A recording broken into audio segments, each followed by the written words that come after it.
Avec cette troisième vidéo consacrée à la 7e éruption islandaise depuis mars 2021, je prends un petit risque. En effet, au moment où je l'enregistre, nous sommes 5 jours avant la publication de la vidéo, donc il est possible qu'entre-temps, l'éruption du Sungukaigar s'arrête eu égard à la diminution d'activité de certains conduits volcaniques qui avaient donné naissance à plusieurs nouveaux cratères. Mais qu'importe. Aujourd'hui, nous allons faire le point sur l'éruption actuelle, en détaillant les conclusions qu'elle permet de tirer, et en fin de vidéo, on fera même un petit retour en arrière, il y a 14 000 ans, avec le volcan Þráinsskjöldur, qui avait agrandi la surface de l'île en rejetant 5 km3 de lave, c'est-à-dire 33 fois plus que les 150 millions de mètres cubes du Fagradalsfjall en 2021. La première chose que je souhaite aujourd'hui vous montrer, et que vous avez peut-être déjà pu voir sur Facebook, c'est l'échelle du cratère le plus actif de cette éruption. En image, vue de haut, on peine un petit peu à deviner sa taille. Mais lorsque Hörður Kristleifsson a partagé ce cliché, on comprend mieux ce que nous avons sous les yeux. Et encore, là sur cette vidéo, il faut bien imaginer que les véhicules sont stationnés à environ 400 mètres du cratère. Depuis le 25 mars, l'éruption a ralenti et s'est stabilisée, à tel point que Ríkisútvarpið, plus connu sous l'acronyme RÚV, R-U-V, le service public de radio et de télévision islandaise, a arrêté son bloc de suivi en temps réel.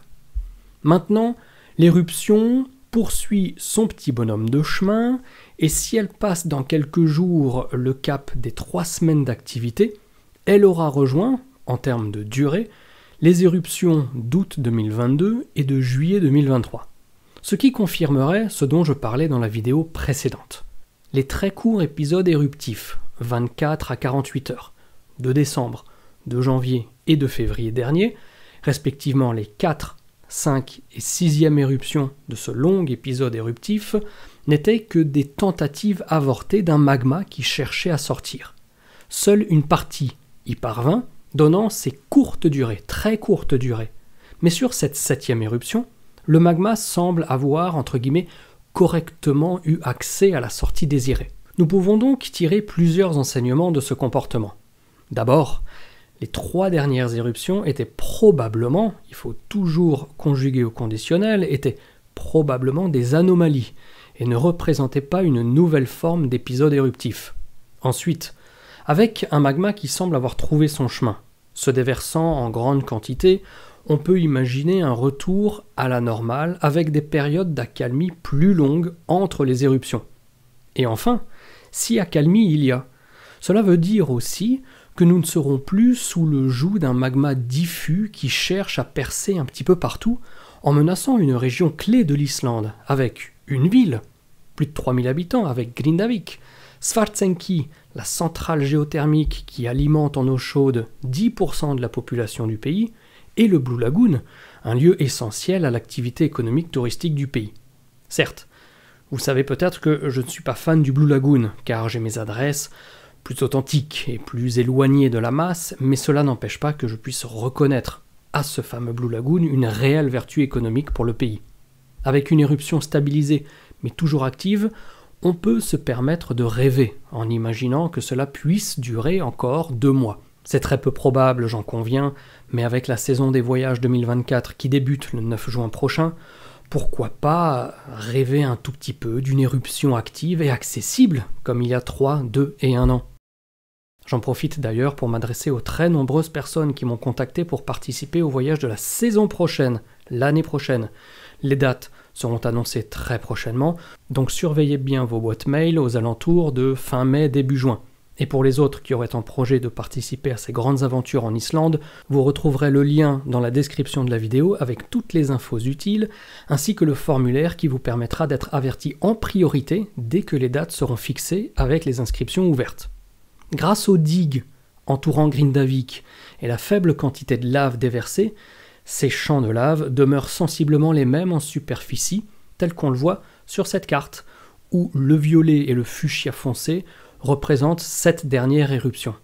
Parallèlement, la faible activité permet aux équipes de renforcer et de rehausser ces mêmes digues afin de toujours préserver Grindavik ainsi que les infrastructures essentielles de ce petit bout de terre à mesure que la lave malgré tout, forcément, c'est la nature, s'accumule. Le seul aspect qui empêche encore l'ouverture du site au public, ce sont les émanations de soufre. Vous vous souvenez peut-être que l'été dernier, pendant les 3 semaines d'éruption, le site avait été fermé à plusieurs reprises, à cause de grandes quantités de gaz relâchées par l'éruption.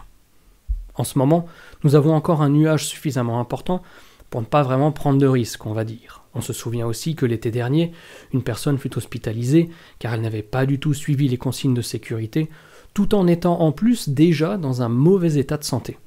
Ce que je remarque aussi, ce sont les titres un petit peu alarmistes des médias étrangers, alors qu'ils étaient plutôt sensationnalistes pour les 3 dernières éruptions.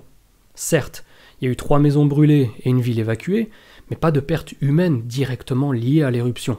Avec les amalgames qu'on connaît aux dépêches AFP, mais c'est pareil dans les autres pays, vous me direz c'est normal, tous prennent les mêmes infos des mêmes sources. Bref, ces amalgames donnent le sentiment que l'Islande serait devenue un pays dangereux, alors que pas du tout. À l'échelle du pays, il faut bien comprendre qu'on est face à des épiphénomènes qui n'ont d'impact que sur une surface minuscule de quelques kilomètres carrés, sur un pays dont la superficie totale est quand même de 100 000 km².